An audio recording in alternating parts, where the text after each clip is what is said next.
ఏపీలో టీడీపీ నేతలు బరితెగిస్తున్నారు. విశాఖలో మద్యం మత్తులో టీడీపీ నేతలు వీరంగం సృష్టించారు. కానిస్టేబుల్ అప్పారావు ఘటన మరొక ముందే తాజాగా మరో ఘటన. ట్రాఫిక్ పోలీసులపై టీడీపీ నేతలు దుర్భాషలాడుతూ అర్ధరాత్రి వీరంగం సృష్టించారు. మంత్రి గారి తాలూకా అంటూ హల్చల్ చేశారు. మద్దెలపాలెం నడి రోడ్డుపై పోలీసులతో వాగ్వాదానికి దిగారు. కేంద్ర రాష్ట్ర మంత్రుల పేరుతో పోలీసులను బెదిరించారు. దీంతో మద్దెలపాలెం సిగ్నల్ జంక్షన్ వద్ద హై డ్రామా అర్ధరాత్రి నెలకొంది.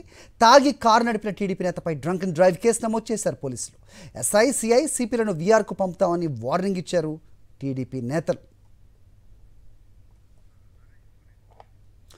నరేష్ అడిగి మరిన్ని వివరాలు తెలుసుకునే ప్రయత్నం చేద్దాం. నరేష్, చెప్పండి. సో పోలీసుల పైన కూడా దౌర్జన్యాలకు దిగుతున్నారు.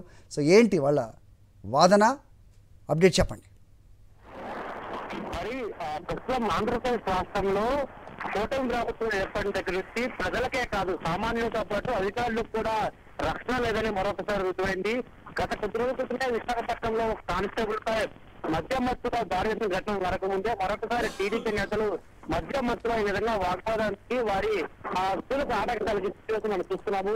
ఏదైనా అడిగితే అంటే ముఖ్యంగా వీరు మద్యం మత్తులో పాల్గొ రావడం జరిగింది.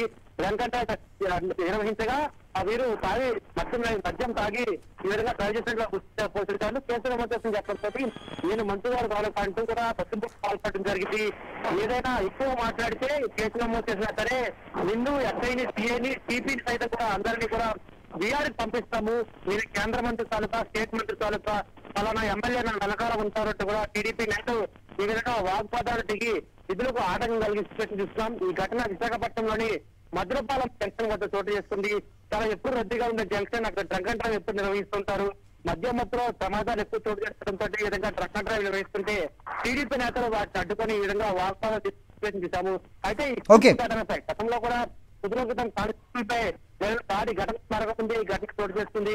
ఈ ఘటనపై దృష్టి తీసుకెళ్ళిన సరే విశాఖ సిటీ బాధ్యత ఎటువంటి యాక్షన్ ఇద్దరు తీసుకోలేదు. అయితే దీని వెనకాల టీడీపీ నాయకులు, నేతలు ఫోన్లు చేయడం వల్ల అదేవిధంగా వారి మనుషులు చెప్పడంతో ఊరుకున్నారా లేకపోతే ఈ ఘటనకు సంబంధించి ఎటువంటి స్పందన లేదా అంశంపై క్లారిటీ రావాల్సింది. ఏదేమైనా సరే అధికారులు విధులకు ఆటంకం కలిగించడం అనేది చాలా పెద్ద సమస్య.